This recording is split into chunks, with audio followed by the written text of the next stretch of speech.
2 अक्टूबर को मेरे माता-पिता समेत परिवार के 5 सदस्यों की बेरहमी से हत्या कर दी गई, लेकिन कार्रवाई के नाम पर अब तक सिर्फ आश्वासन ही मिल रहा है।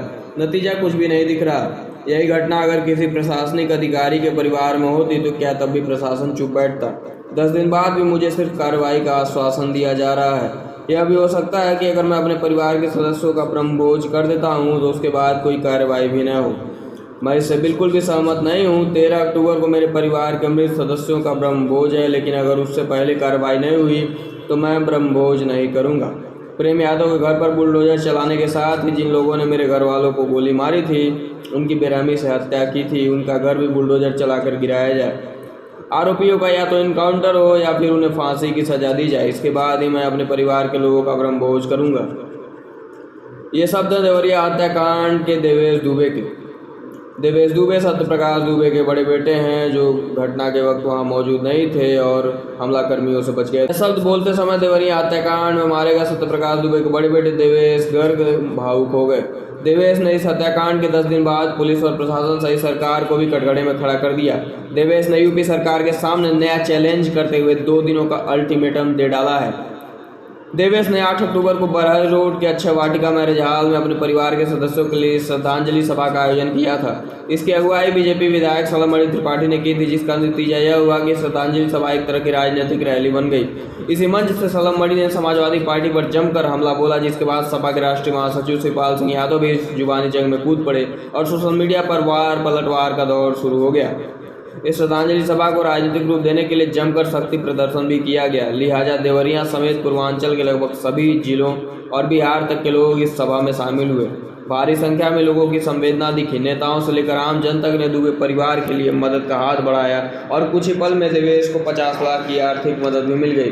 किसी ने मकान देने की घोषणा कर दी तो किसी ने पूरे ब्रह्मभोज का खर्चा उठाने का जिम्मा ले लिया। इसी मंच से देवेश ने 13 अक्टूबर को आयोजित ब्रह्मभोज समारोह में भी अधिक से अधिक लोगों के पहुंचने की अपील की। देवरिया के लोगों का कहना है कि इसमें करीब 50,000 लोगों को जुटाने की तैयारी थी।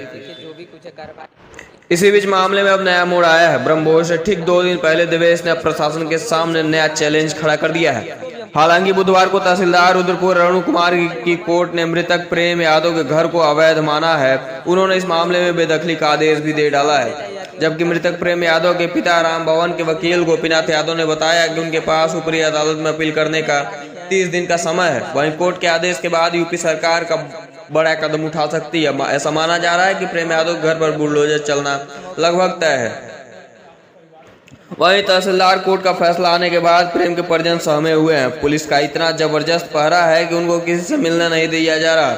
परिजनों का आरोप है कि पुलिस उनके गेट पर खड़ी है, जिससे लोगों को आने जाने में दिक्कत हो रही है। बेटी बेटा बोले कि पिता का साया उठ गया, बुलडोजर चलाने का भय सता रहा है। मकान गिर गया तो हम लोग बर्बाद हो जाएंगे। हमारा पूरा विश्वास है कि हमें भी इंसाफ मिलेगा।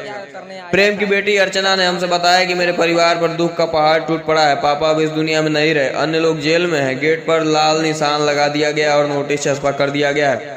पापा हमारे सभी के दुख सुख में शरीक होते थे। इस नाते 17 तारीख को ब्रह्मभोज में काफी संख्या में लोग और नेता भी आएंगे। हमारी मांग है कि हमारे घर आने वाले लोगों को आसानी से आने दिया जाए, किसी को परेशान न किया जाए। परिवार खत्म हो जाता है। इसी बीच मिलने वाले ब्राह्मण समाज के लोगों और नेताओं का सिलसिला लगातार जारी है। बुधवार को यूपी सरकार के पूर्व बेसिक शिक्षा राज्य मंत्री भाजपा नेता सतीश द्विवेदी ने भी उससे मुलाकात की। उन्होंने देवेश को अपनी सांत्वना दी और भरोसा दिलाया कि वे उनके साथ हैं। सतीश द्विवेदी ने देवेश को 2 लाख रुपए की आर्थिक मदद भी दी। यह सहयोग उन्होंने नहीं बल्कि सिद्धार्थनगर क्षेत्र के लोगों ने उनके लिए भेजा है।